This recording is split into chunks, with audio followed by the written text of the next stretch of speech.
أشهد أن لا إله إلا الله وحده لا شريك له وأشهد أن محمدا عبده ورسوله أما بعد فأعوذ بالله من الشيطان الرجيم بسم الله الرحمن الرحيم الحمد لله رب العالمين الرحمن الرحيم مالك يوم الدين إياك نعبد وإياك نستعين اهدنا الصراط المستقيم صراط الذين أنعمت عليهم غير المغضوب عليهم ولا الضالين. В проповедях я рассказывал о военном походе Бану Мусталик. Подробно об этом было написано следующее. Повествуется, что когда посланник Аллаха, мир ему и благословение Аллаха, возвращался из похода в Бану Мусталик, и когда он проходил возле местности под названием Наки, он увидел, что в этом районе находится много колодцев и пастбищ.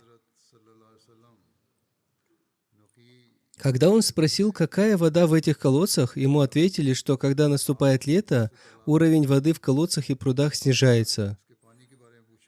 После этого посланник Аллаха, мир ему и благословение Аллаха, повелел Хазрату Хатибу бин Балте вырыть колодец. Он также повелел передать во владение государства одно из пастбищ. Это дело он поручил Хазрату Билялу бин Харису Мазнии. Обратившись к посланнику Аллаха, мир ему и благословение Аллаха, он спросил: «Сколько земли я должен отвести под пастбище?» Посланник Аллаха, мир ему и благословение Аллаха, сказал: «На утренней заре поставь на горе Мукамал человека с громким голосом. На какое расстояние дойдет его голос, на такое расстояние эта земля перейдет под пастбище для лошадей и верблюдов муджахидинов. Это будет пастбище, на котором будут пастись только те верблюды и лошади, которые будут принимать участие в войне».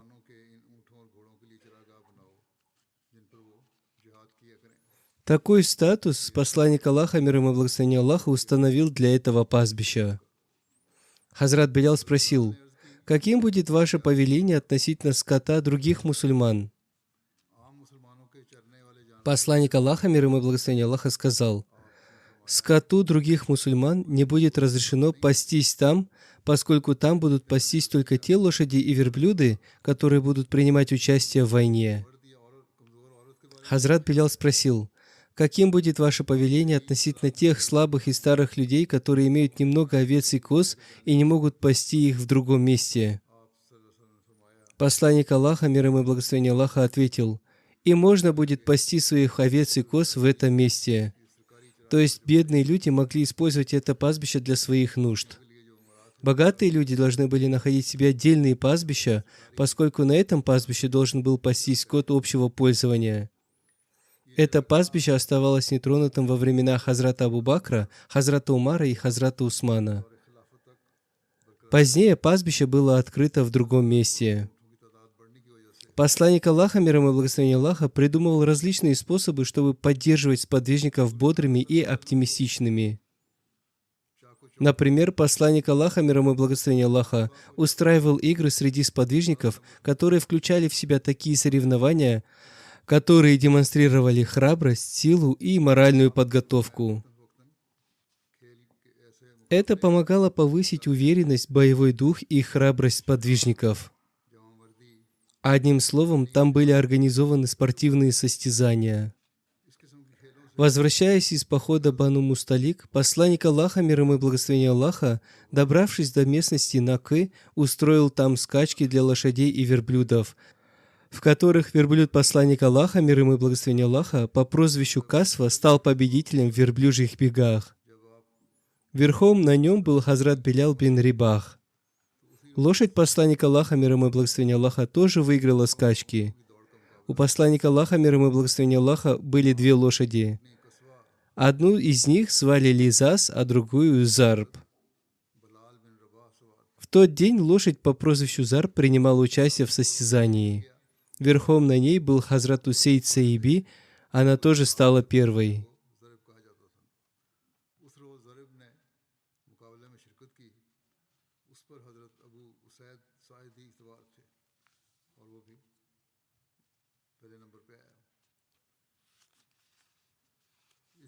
Упоминается, что именно в это же время посланник Аллаха, мир ему и благословение Аллаха, состязался с Хазрат Айшей, да будет доволен ею Аллах. В книге под названием «Имтауль Исма» написано, что во время похода Бану Мусталик посланник Аллаха, мир ему и благословение Аллаха, соревновался с Хазрат Айшей в беге. Она подвернула полы своей одежды, и посланник Аллаха, мир ему и благословение Аллаха, тоже подвернул полы своей одежды, и после этого они побежали. Посланник Аллаха, мир ему и благословение Аллаха, выиграл гонку у Хазрат Айши, да будет доволен ею Аллах, и сказал, что это компенсировало время, которое Хазрат Айши, да будет доволен ею Аллах, ранее выиграла в гонке против него. Здесь посланник Аллаха, мир ему и благословение Аллаха, упомянул об этом событии, намекая о прошлом. Это относится к тому времени, когда посланник Аллаха, мир ему и благословение Аллаха, посетил дом Хазрата Абу Бакра, да будет доволен им Аллах, и увидел, что Хазрат Айша, да будет доволен ею Аллах, что-то держит в своих руках. Посланник Аллаха, мир ему и благословение Аллаха, попросил посмотреть, что это такое, но Хазрат Айша, да будет доволен ею Аллах, отказала ему в этом и убежала. Посланник Аллаха побежал за ней, но не смог ее догнать.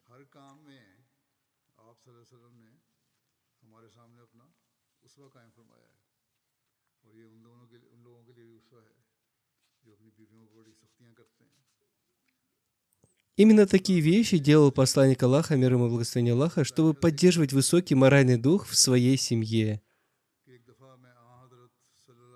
Посланник Аллаха, мир ему и благословение Аллаха, служит для нас примером во всех сферах жизни.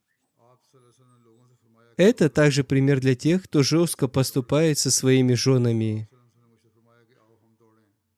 Аллама ибн Джаузи передает со слов Хазрат Айши, да будет доволен ею Аллах, что она сказала: «Однажды я отправилась в поездку вместе с посланником Аллаха, мир ему и благословение Аллаха.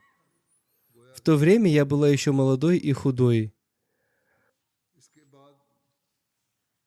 Посланник Аллаха, мир ему и благословение Аллаха, повелел людям бежать, и все они побежали.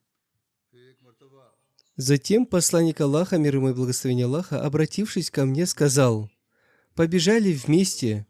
Хузур поясняет, то есть давай посоревнуемся в беге. Таким образом мы побежали, и я вырвалась вперед.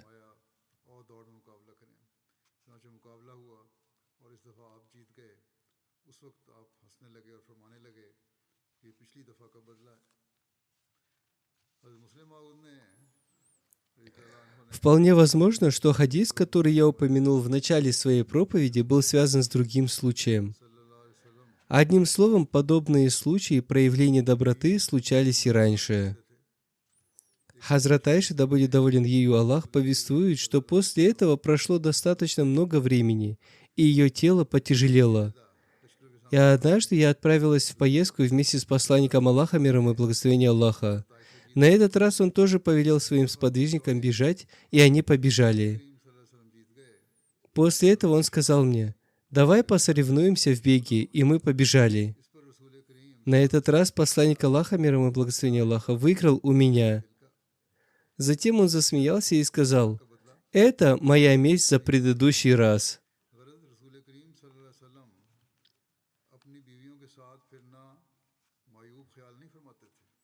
Хазрат обетованный реформатор, да будет доволен им Аллах, рассказал об этом следующее. Посланник Аллаха, мир ему и благословение Аллаха, обычно выходил на прогулку вместе со своими женами. Однажды посланник Аллаха, мир ему и благословение Аллаха, перед глазами своего войска побежал вместе с Хазрат Айшей, да будет доволен ею Аллах. То есть они бегали не скрытно, а перед глазами всего войска. И посланник Аллаха, мир ему и благословение Аллаха, проиграл ей в этом состязании. В другой раз забег выиграл посланник Аллаха, мир ему и благословение Аллаха. По словам Хазрат Айши, да будет доволен ею Аллах, она проиграла из-за того, что прибавила в весе. После этого посланник Аллаха, мир ему и благословение Аллаха, сказал ей: «Это моя месть за предыдущий раз».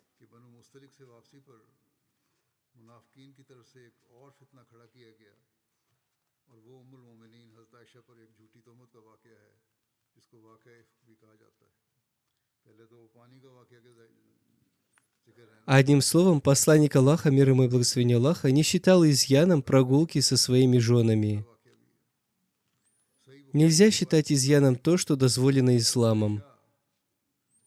В прошлые времена, хотя такое встречается и сегодня, мужчины считали, что у них есть разногласия со своими женами. Они считали, что между ними существует какой-то непонятный стыд. То есть мужчины должны идти спереди, а женщины должны идти позади них, соблюдая дистанцию. Сегодня это также является примером для таких людей. Ислам учит нас такому примерному поведению в отношении женщин, и этот пример установил посланник Аллаха, мир ему и благословение Аллаха. В связи с этой поездкой также упоминается о ложном обвинении Хазрат Айши, да будет доволен ею Аллах. Подробности этого следующие. Во время возвращения из похода Бану Мусталик лицемеры создали еще одно искушение. Это событие связано с ложным обвинением матери верующих Хазрат Айши, да будет доволен ею Аллах. Это событие получило известность под названием Ифк. Ранее уже упоминалось о событии с водой, когда Абдулла бин Убай пытался устроить ссору между мусульманами. Существует еще одно такое событие. Согласно хадисам Бухари, Хазрат Айша, да будет доволен ею Аллах, описывая это событие, сказала: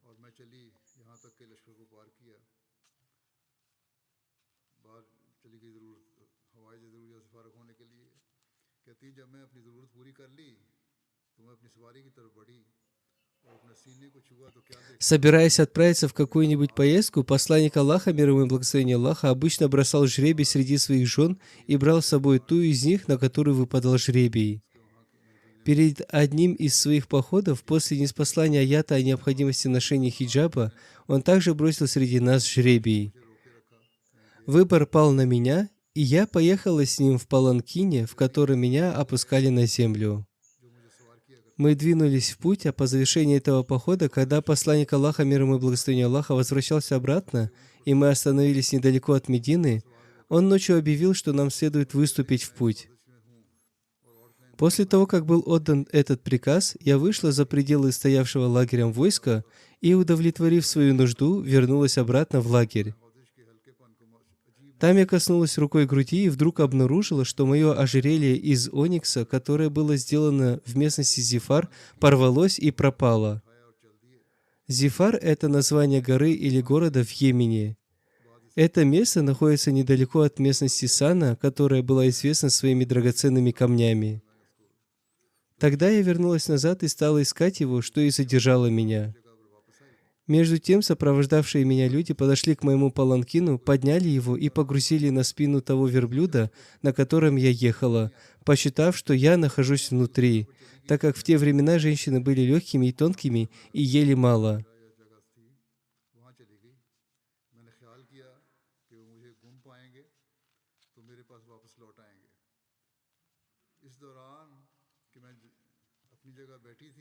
В то время я была совсем молодой девушкой, и люди, которые поднимали паланкин на верблюде, не почувствовали разницы в весе.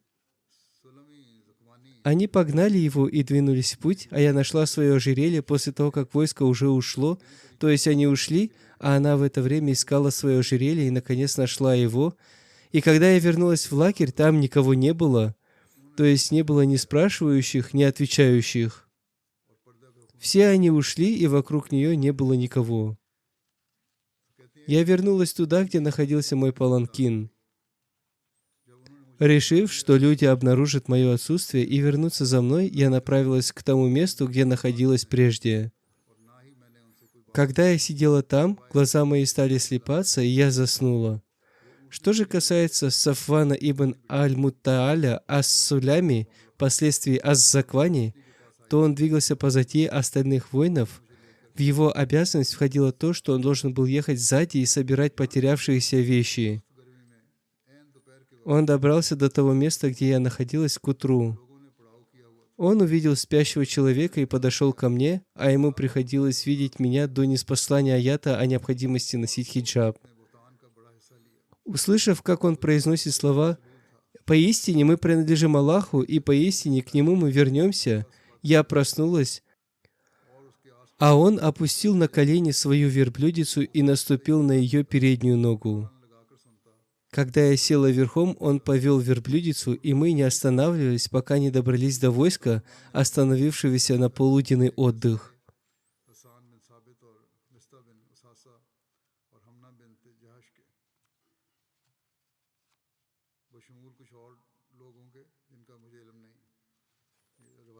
А затем погиб тот, кому предназначено было погибнуть. Главным же клеветником был Абдуллах ибн Убай ибн Салюль. Урва сказал: люди распространяли клевету и говорили о ней в его, то есть Абдуллы, присутствии, и он подтвердил ее, выслушал ее и спросил об этом, чтобы она возобладала.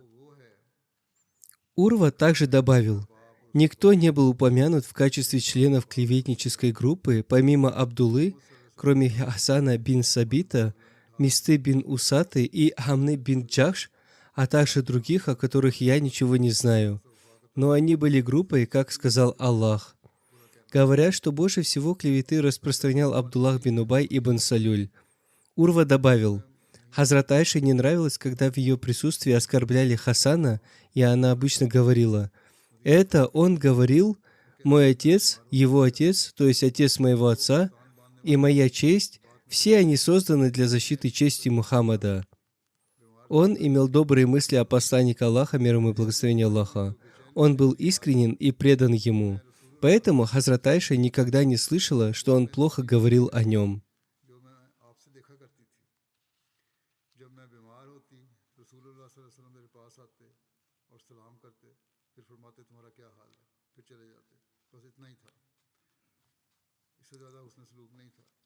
После этого мы вернулись в Медину, где я проболела целый месяц, а люди стали распространять измышления клеветников. И мне казалось, что случилось нечто такое, из-за чего пророк был уже не столь добр ко мне, каким он был прежде, когда я болела, так как во время этой моей болезни он только приходил, приветствовал присутствующих и спрашивал, как я себя чувствую. Одним словом, более этого не было никакого проявления доброты, и это его поведение выбивало ее из колеи. Я же ничего не знала об этом, пока не выздоровела. А через некоторое время мы с Мистах отправились в Аль-Манаси, куда мы ходили по большой нужде только по ночам, до тех пор, пока отхожие места не устроили поблизости от наших домов. Это значит, что женщины выходили по ночам по естественной нужде.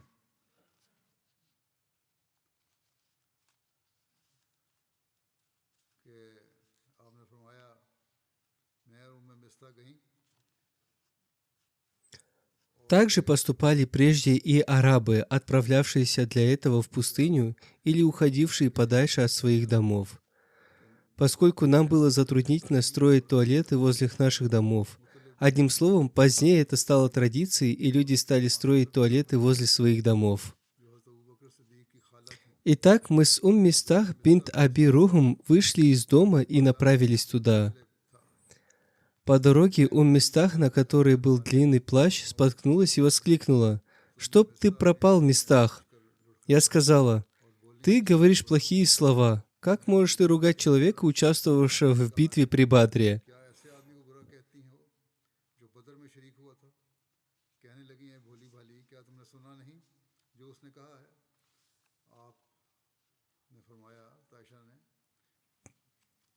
На это она сказала: «Разве ты не слышала, что они говорят?» После чего она рассказала мне о том, что обо мне говорили клеветники, и из-за этого я почувствовала себя еще хуже. В другом хадисе это событие описывается по-другому. Хазрат Айша, да будет доволен ею Аллах, повествует: Я вышла по естественной нужде, и со мной была Умми Мистах. Она споткнулась и сказала: «Чтоб ты пропал, Мистах!» Я сказала ей: «О, женщина, почему ты так плохо отзываешься о своем сыне?» Она промолчала. После этого она еще раз споткнулась и повторила свои слова. Я еще раз сказала ей: «Почему ты так плохо отзываешься о своем сыне?» Она промолчала.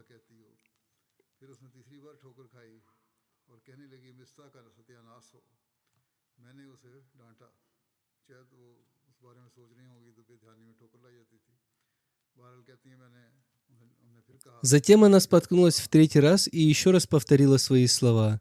Я отругала ее, возможно, она думала об этом событии и постоянно спотыкалась, не проявляя осторожности. Когда я ругала ее, она сказала: «Клянусь Богом, я говорила плохо о нем только из-за тебя, потому что такие мысли приходят мне в голову». Я спросила ее: «Почему из-за меня?» И она мне все рассказала. Я удивилась и спросила ее: «Разве люди так говорят об этом?» Она ответила: «Клянусь Аллахом, да». После этого я вернулась к себе домой. Мне показалось, что не было ни малой, ни большой нужды, из-за которой я выходила на улицу. Когда я вернулась домой, ко мне пришел посланник Аллаха, мир ему и благословение Аллаха, который произнес слова приветствия и спросил: «Как здоровье?» Я же сказала: «Позволь мне пойти к моим родителям, так как я хотела получить подтверждение всего, что узнала от них».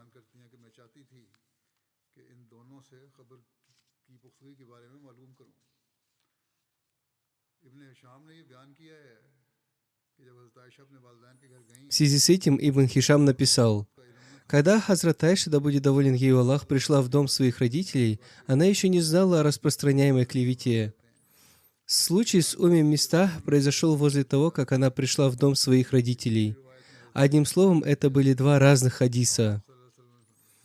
Далее Хазрат Айша, да будет доволен ею Аллах, повествует: посланник Аллаха, мир ему и благословение Аллаха, позволил мне пойти домой к своим родителям. Еще в одном хадисе Хазрат Айша, да будет доволен ею Аллах, сказала: посланник Аллаха, мир ему и благословение Аллаха, послал за мной своего слугу. Я зашла домой и в нижней части моего дома застала свою мать, Умми Рухман. Хазрат Абу Бакр, да будет доволен им Аллах, находился в верхней части дома и читал священный Коран. Об этом было написано в хадисе Бухари. И тогда я пришла к ним и спросила у матери: «О чем говорят люди?» Она сказала: «О, доченька, не придавай большого значения этому делу. Клянусь Аллахом, очень редко бывает так, чтобы о красивой женщине, которую любит муж, имеющий и других жен, не говорили много всякого». Я воскликнула: «Пречист Аллах! Так люди действительно говорят об этом?»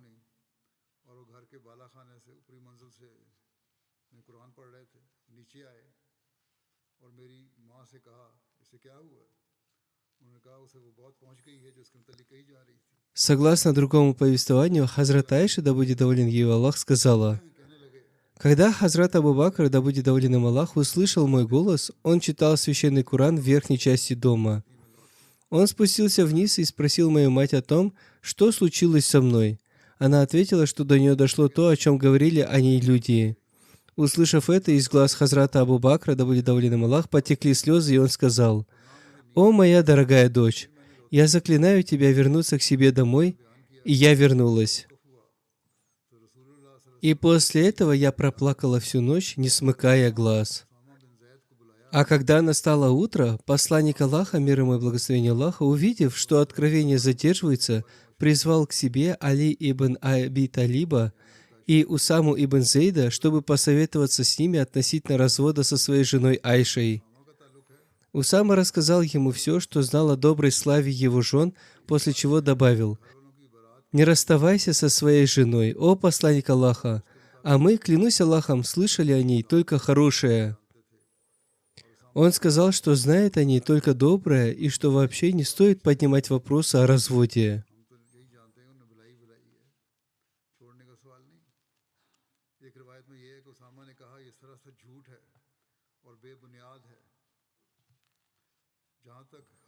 Еще в одном повествовании Хазрат Усама сказал, что все это полная ложь и необоснованное обвинение.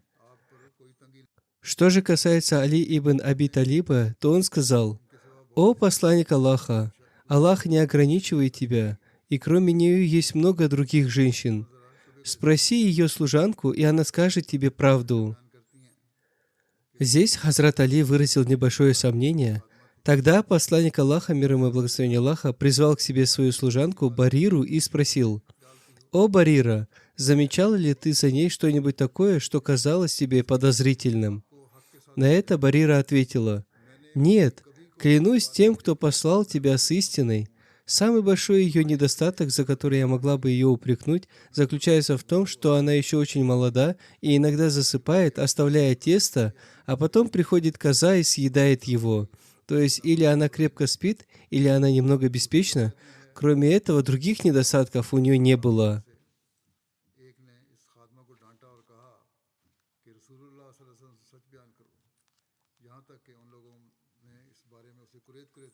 Еще в одном из повествований один из подвижников посланника Аллаха, мир ему и благословение Аллаха, отругал эту служанку и сказал: «Говори правду посланнику Аллаха». Они стали задавать ей вопросы, пытаясь выяснить даже мелкие детали.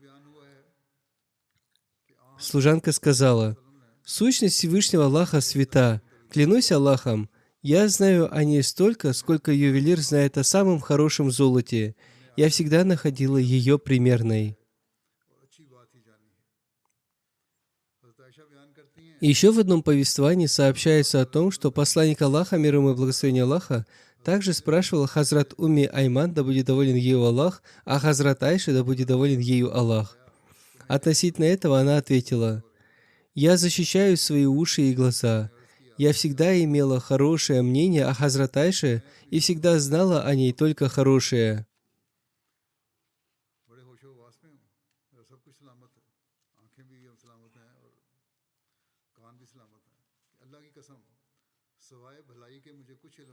Хазрат Айша, да будет доволен ею Аллах, повествует о том, что посланник Аллаха, мир ему и благословение Аллаха, также спросил о Зайнаб бинт Джахш: «О Зайнаб, что ты слышала об Айше и что ты можешь мне о ней рассказать?» Она ответила: «О посланник Аллаха, я оберегаю взор свой и слух от всего, чего не видела и не слышала из первых уст. Клянусь Аллахом, я считаю Айшу святой и не могу сказать про нее ничего плохого, кроме хорошего». Хазрат Зайнаб – это супруга посланника Аллаха, мир ему и благословение Аллаха, которая сравнила меня с собой.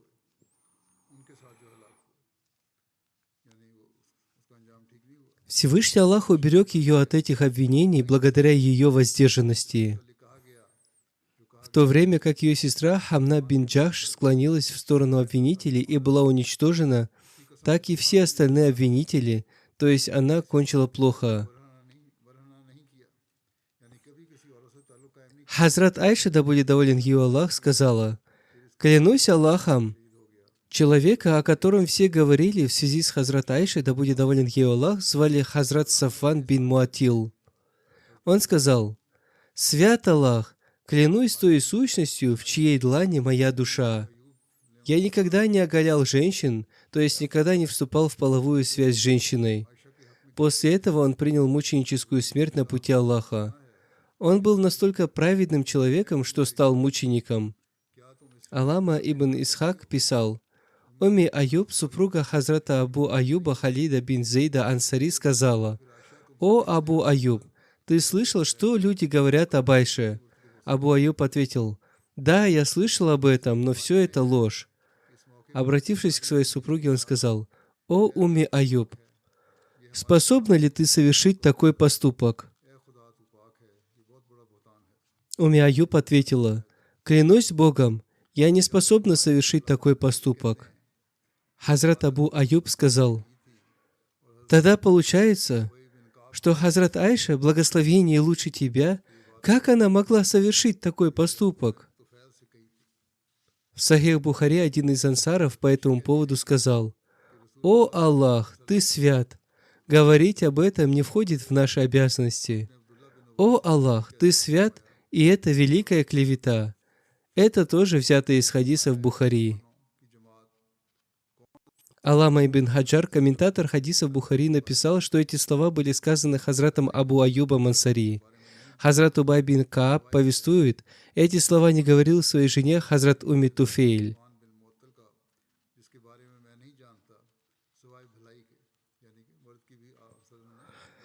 Далее Хазрат Айша, да будет доволен ею Аллах, повествует.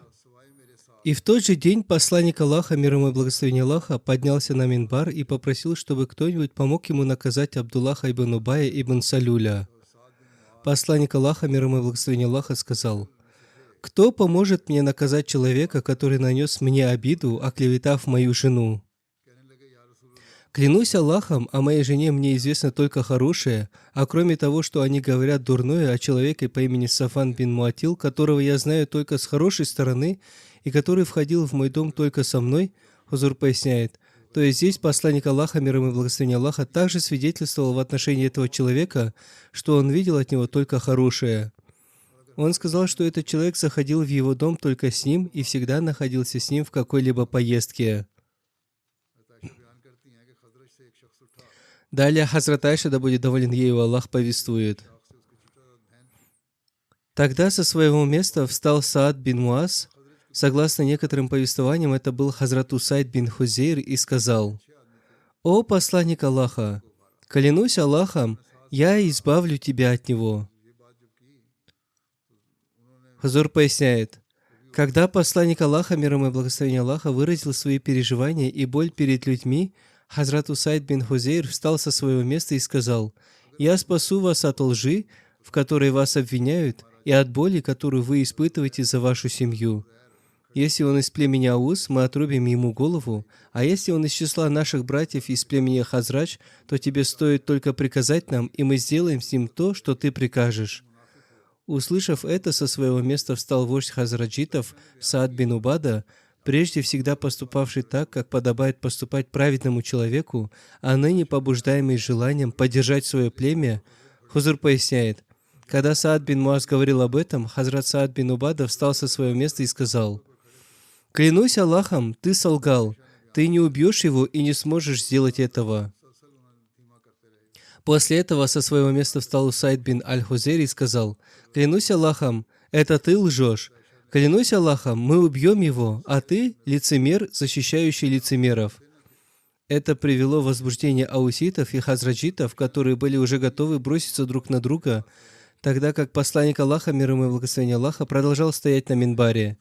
Увидев это, он спустился вниз и успокаивал их, пока они не замолчали, и он тоже хранил молчание. Хазрат Айша, да будет доволен ею Аллах, сказала: «Я плакала весь день и всю ночь и не могла заснуть, а утром ко мне пришли родители.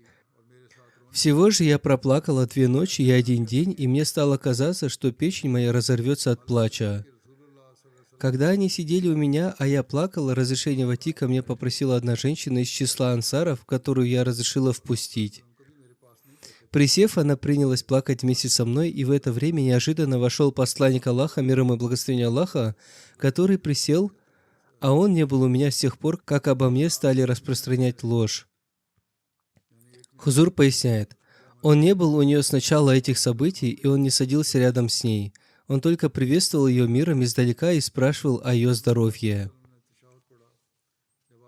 Далее Хазрат Айша, да будет доволен ею Аллах, повествует: «Посланник Аллаха, мир ему и благословение Аллаха, за целый месяц не получивший никакого откровения относительно моего дела, произнес слова свидетельства и сказал: «О, Айша, дошло до меня о тебе то-то и то-то. Если ты невиновна, Аллах уже скоро оправдает тебя. Если же ты согрешила в чем-либо, попроси у Аллаха прощения и принеси ему свое покаяние, ибо поистине, если раб признает свой грех, а потом покается, то Аллах примет его покаяние». После того, как посланник Аллаха, мир ему и благословение Аллаха, сказал это, я перестала плакать, из глаз моих не упало больше ни одной слезинки, и я сказала отцу: «Ответь за меня посланнику Аллаха». Он сказал: «Клянусь Аллахом, я не знаю, что сказать посланнику Аллаха». Хузур поясняет, то есть Хазрат Абу Бакр, да будет доволен им Аллах, сказал, что не понимает, как ответить ему. Тогда я сказала матери: «Ответь за меня посланнику Аллаха на то, что он сказал».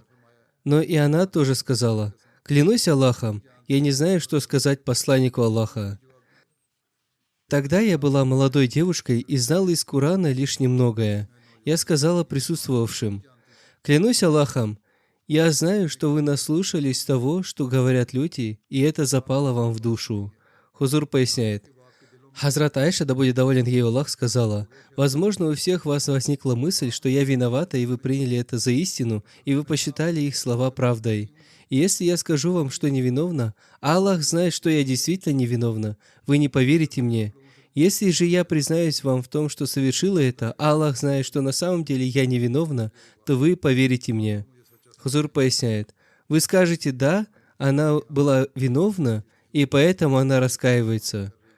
Клянусь Аллахом, не могу я найти для вас и для себя подходящего примера, кроме слов отца пророка Юсуфа, который сказал: лучше всего мне проявлять терпение, и лишь к Аллаху должно обращаться за помощью от того, что вы утверждаете. А потом я перебралась на другую сторону своей постели, храня надежду на то, что Аллах оправдает меня.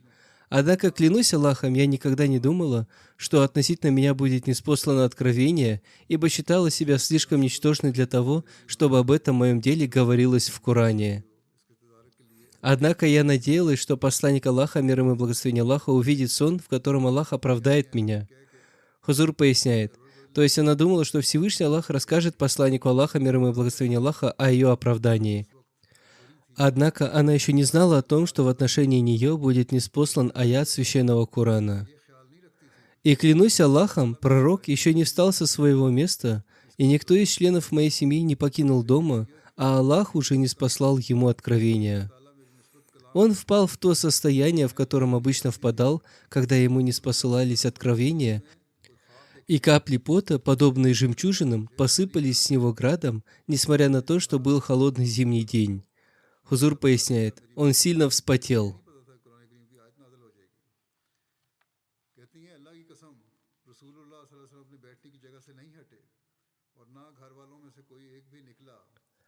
В Сират ибн Хишам было написано следующее. Хазрат Айша, да будет доволен ей Аллах, повествует: его укрыли, положили под голову кожаную подушку. Увидев это, я не испугалась и не обеспокоилась. Я знала, что я перед ним чиста, что Аллах не даст меня в обиду. А мои родители, клянусь тем, в чьих руках душа Айши, все еще не пришли в себя от прихода пророка, они боялись, что от Аллаха может прийти подтверждение тому, что говорят люди.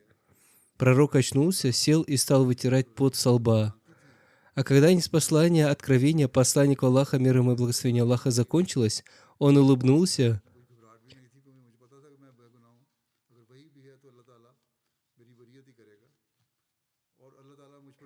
и первыми его словами стали слова: «О Айша, возблагодари Аллаха, ибо Аллах оправдал тебя».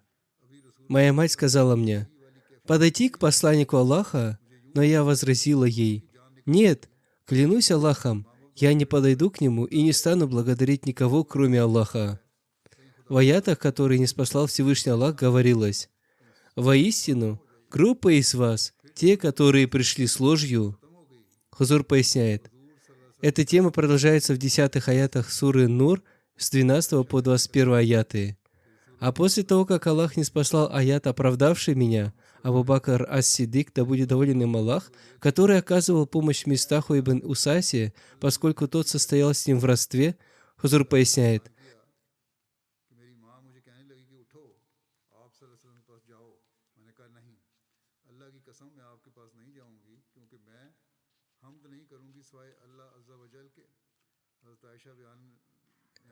Мистах был одним из этих обвинителей.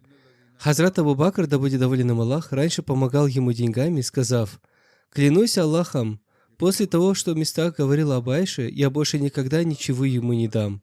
И тогда Всевышний Аллах ниспослал другой аят, в котором было сказано: «И пусть не клянутся обладатели достоинства и достатка из вас, что не будут давать ничего близким и бедным и переселившимся на пути Аллаха. И пусть прощают они и будут снисходительны. Разве не желаете вы, чтобы Аллах простил вас, и Аллах всепрощающий, милосердный?»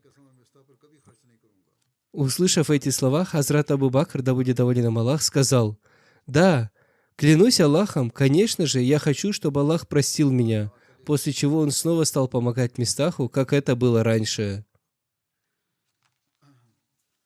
Это подробное описание события под названием Ифк. Об остальном, иншаллах, я расскажу в следующий раз.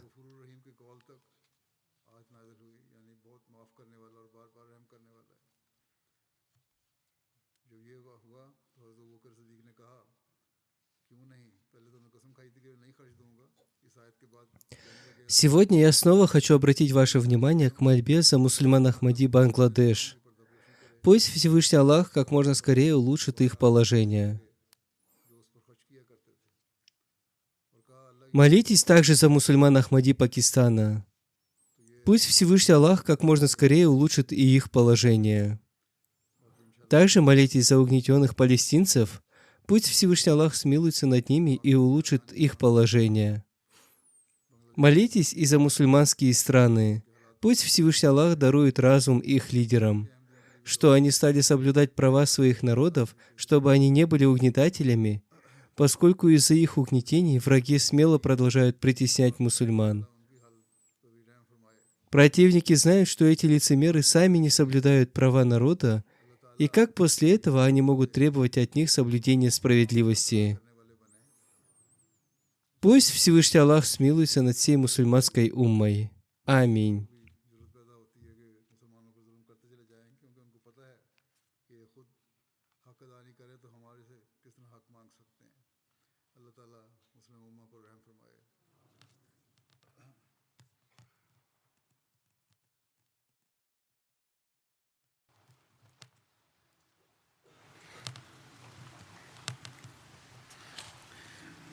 الحمد لله الحمد لله نحمده ونستعينه ونستغفره ونؤمن به ونتوكل عليه ونعوذ بالله من شرور أنفسنا ومن سيئات أعمالنا من يهده الله فلا مضل له ومن يضلل فلا هادي له ونشهد أن لا إله إلا الله ونشهد أن محمدا عبده ورسوله عباد الله رحمكم الله إن الله يأمر بالعدل والإحسان وإيتاء ذي القربى